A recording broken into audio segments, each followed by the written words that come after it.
Lou is retired from Procter & Gamble after 43 years in sales management. He holds a master's degree in business administration from Houston Christian University. Lou and his wife Adele have been married for 42 years. That's a tremendous accomplishment. 7 children, 12 grandchildren. They live in Central Florida. Welcome, Lou. Thank you. Thank you. It's great to be here. I appreciate your hospitality. It's really great to be here. I think this morning we're going to have enough time for a quick cappuccino. I would like to do the full Italian meal and tell you the whole book and the whole story, but that's what you're going to have to do. You're going to have to read the book to get to that. So Frank told a little bit about who I am. With Bruno, obviously I'm Italian.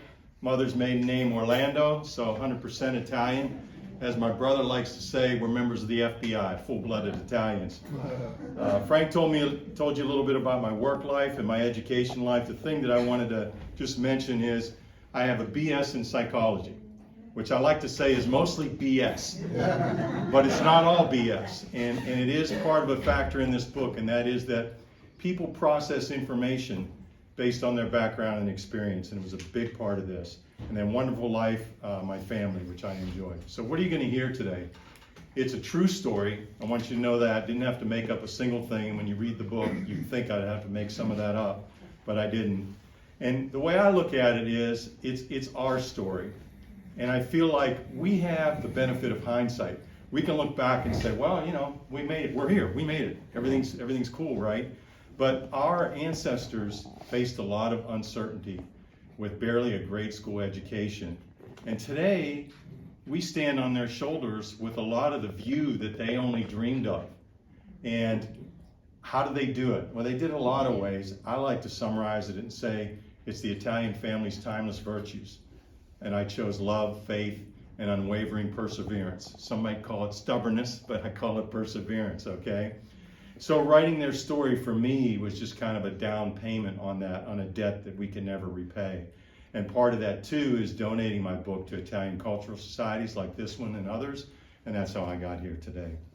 So my publishing journey, I can't believe it began 20 years ago, actually, seated on a runway in Rome. My wife and I had just completed our first flight, first time to Italy, and we had a wonderful visit, and I'm sitting on the plane, we're about to take off, and I'm dumbfounded. Because I'm thinking, how can I explain what happened? Well, why was I dumbfounded? Well, I had 50 years of life in America up to that point, understanding our family story, right?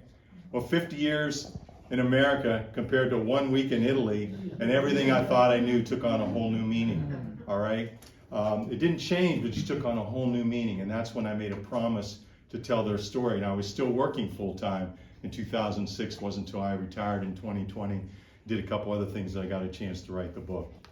So San Demetrio, where is it? It's about 85 miles northeast of Rome, to give you an idea. And the stories that we were told, the primary story I want to share with you was told about what happened in the duplex in Midland, Pennsylvania, a small steel town, which is where my ancestors immigrated to in the 19-teens. So my grandmother was a very busy woman. In 7 years, she had 4 children. Thank God my father was one of them, and the 5th one on the way. Well, her husband, my grandfather, got ill. When I was a kid, I was told, well, he had some type of kidney disease, and he had an infection, and they didn't know what to tell him what to do. It was a smoky town, so they told him, go get fresh air, go to the Italian countryside. So here he is, summer of 1923, knowing he's leaving, knowing his wife's expecting, leaving him behind. Who lives next door? His best friend. Who's he married to? His wife's sister. Convenient, right? He says, can you do me a favor? Can you help my wife? Can you take the youngest one, Rudy, who's about 16 months old, and can you watch him for us, okay? Because I probably won't be back till the spring. Well, at that moment, a journey began for 2 Brunos. The oldest going back to Italy in an attempt to recover, which he did not, and the youngest going next door. What started going next door, but about a month after my grandfather left, the foreman at the mill that liked my grandfather and liked his best friend said, hey, I'm moving from Midland, Pennsylvania to Weirton, West Virginia, 30 miles away, another mill. Come with me, I'll take care of you. Well, he leaves, and they take Rudy, never to return.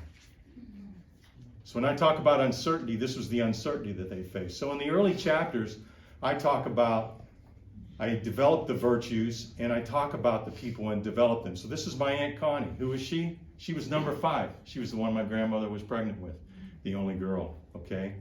This is my Uncle Victor and my grandmother. My Uncle Victor never married. He took care of my grandmother, lived another 65 years into her 90s as a widow. Okay, and I remember going to visit them with my dad. They lived about 10 miles away, and I'd go and they'd have a summer garden, which you guys are familiar with. Being a little kid, my grandmother would grab my cheeks and be handing me cucumbers and tomatoes and stuff. And then I'd go inside. My dad was already inside. Why? Well, because Uncle Vic had a wine cellar, right? They were drinking the wine. Well, I would come in, hot and sweaty, and my Uncle Vic, with a smile on his face, would take a big water glass, and he'd take the wine and just kind of drip, drip, drip, just a little bit, not even to fill the bottom and fill the rest with water. It tasted nasty to me, but I still felt like I was one of the guys. And then there was my Uncle Rudy and my Aunt Nan. They lived further away. There's a reason this is in black and white, because we didn't know them very well. That was the first part. So I got to know and love my aunts and uncles as a kid. And this is me, an example of me in that timing. And I was from the generation that wasn't taught Italian. And with my grandmothers, because I never really had a grandfather. Both of them passed away before I was born, so I never really knew them. So growing into adulthood, I got to rediscover them a second time. And I got to appreciate their virtues and my Aunt Connie's warmth and hospitality, her and her husband Joe, wonderful guy. Those are people like when we had a big family dinner and everybody in the houses in Midland, Pennsylvania, Steel Town, I don't know what it's like here, but you couldn't have a big family dinner in the kitchen. It was too small. Everything was downstairs. That's a big room, right? Well, you'd be down there, the dinner would be over, everything would be done, and where were Connie and Joe? They were gone. Well, you go upstairs an hour later, they had cleaned the kitchen. It wasn't even their house. Those were the kind of people they were. And then I got the benefit when I started with Procter & Gamble down in Miami to really meet my Uncle Rudy and my Aunt Nan, because they lived there. They were the family that I had. My Uncle Rudy was a perfectionist. Nan was suffering from multiple sclerosis. And Rudy had Crohn's disease. For those of you who aren't familiar, it's an intestinal disease caused by stress. And as a young guy in my 20s, and I saw him taking care of my sweet Aunt Nan, and she had multiple sclerosis, I go, no wonder he has Crohn's disease. That's where the stress would come from, right? It makes sense. Well, she eventually died. She died while I was living there. And I remember thinking she was so old at that time. She was only 57. Okay? So I bonded with my Uncle Rudy, and I wanted to have him really close to me, and I wanted to bring some joy back to his life. So I did something unusual. When I got married, I asked him to be my best man. And you could see it brought joy to his life. That's him providing the toast there. Well, my grandmother finally passed away, and when she did, my aunt, Connie, the only daughter, writes this wonderful story, a 25-page essay about mother and how she was the mother hen, and how she was to go on a train and trolley, and they would go from the small town of Midland, Pennsylvania, they would go to Pittsburgh. They would buy oil and flour in bulk, and she would make bread, and they would make wine, and they had boarders, and that's how they survived. It's a beautiful story, a wonderful story, filled with emotion, with a few facts. Well, a year later, Rudy writes, and they're both like in their early 70s now when they're writing this. My grandfather's gone. He writes, "The Other Side of the Coin." Written by an adult, but you're hearing this voice. Painful account of life without his mother and how he wanted to be with his family. He knew where his siblings were. Okay? So you got one immigrant widow, lived 65 years, and 2 accounts of survival. Which one is true? I can tell you this, that no one believed my Uncle Rudy's story. Okay? His siblings did not believe it. They rejected it because they thought he had an easy life, right? Because he was with foster parents. He was the only one. They had 4 with a single mother. So here I am, the psychology major. I get these 2 things. Now at this point, I'm busy. I got 7 kids I'm raising. I have time to read the stories, but not to get into details as I did when I wrote their actual true story. So I'm thinking, all right, I'm going to use my BS in psychology, right? I'm going to listen. I'm going to let him tell his story and try not to inflame him, get him too excited, and land this airplane and get out of the room safely. And just when I think I've done that, he lays on me a bolder claim that makes me think, geez, I thought coming into this I knew everything, but maybe I don't know anything at all. And then after Rudy passes away, I get a phone call from my Uncle Vic. He adds more dimensions to the story. And time passes on as these 3 people, Uncle Vic, Rudy, and Connie pass away. So that's the first 50 years, okay? No surprise, the first 50 years is half of the book. 1 week in Italy is the other half of the book. That's how deep it is, okay? And when we went over there, my wife and I, the first time, we were going to see our daughter. She had a semester in Rome. We knew we were going to see her. We were looking at that. And we knew we were going to see the sacred sites in Rome. And I can have a whole separate story just about this. It was a miracle for us to get there, and it really meant a lot to us. And I've done separate podcasts on just all the places that you can go to that people usually miss that are really close to things they go to. But I was very, very impressed by that. What was even greater was meeting my father's cousin, Ottorino. Now, Ottorino is my father's cousin by virtue of the fact that Ottorino's father and my dad's father, who died, were brothers. Okay? Ottorino's father took care of my grandfather when he came back to Italy and when he died. So I knew who he was. I'd seen pictures of him, but I hadn't met him. So here I am standing, on the other side of customs, and I'm looking and I'm trying to identify this guy. And when he turns to the left, he looks like Rudy. When he turns to the right, he looks like Vic. Okay? I gave him a hug, and I was already in tears. And I couldn't believe I was in tears. We had an immediate bond. I mean, inside jokes, joking with him, talking with him. I just met him, and I'm like, I feel like I've known him all my life. The other part of it is, wherever we went, he was large and in charge. Okay? One of the places we stopped, I reached for my wallet, and he said, your money, it's not work here. And I said, no, it's okay. It's okay, Ottorino. I have euros, it's okay. He came over and he put his hand on my hand, reached for my wallet, he goes, your money, it's not work here. Okay? He was large and in charge everywhere we went. And here I am feeling like I just left Rudy and Vic and Connie, who had died like 10, 11 years ago, and now I'm meeting this cousin in Italy, and I'm meeting them all again, all in one person. He takes me to San Demetrio. I call it a drive to San Demetrio, a walk down Midland Avenue, my hometown. This looks like, you might think when it first goes up there, that's a picture of the town. It's not. That's a picture of the cemetery. So beautiful the cemetery was. It was like a small town. And we walk down this alleyway, and I see all these names on tombstones. Ulysio, De Prospero, DiMaggio, Libertor. These are all the kids that I talk about in the early chapters that I was playing curveball and swimming and kick the can and all these little games that we were playing with. And now I'm seeing all their names there.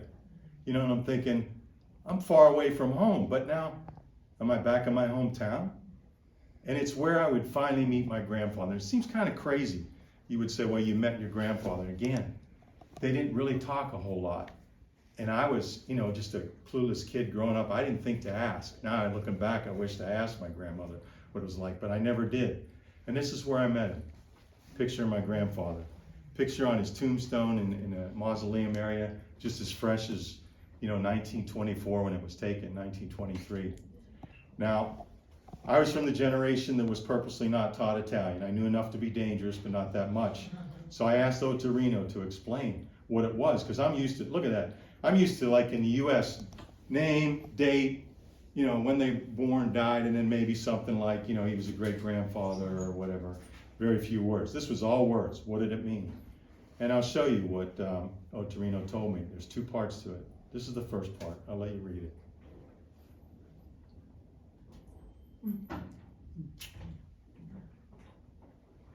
Still gets me. Perseverance. That's that word. If that was enough, that would have been it. But this was the other thing that he wrote. Found it impossible to prevent his death. Imagine being the parent or brother that wrote that. And then, when I was a kid and I had confirmation, I loved my brother David, and I wanted David to be my confirmation name. And my dad said, your confirmation name is going to be Demetrius. And my dad was a steel worker. He didn't argue with it. It was like Demetrius. And I'm like, I got to explain Demetrius to a bunch of other sixth grade kids, this name. I had no idea why I had that name. When I saw this, I knew. And then he took me where the Bruno family had lived. This is the view of the room my grandfather passed away in. That's Otorino and his wife at the front door. And there's the downstairs cellar, you know. And I looked at that view and I thought, it's so beautiful. If he couldn't survive here, he wouldn't survive. And I asked Otorino, I said, so what was it like? You know, this is 2006. What was it like? He said, it is as it was. Hadn't changed.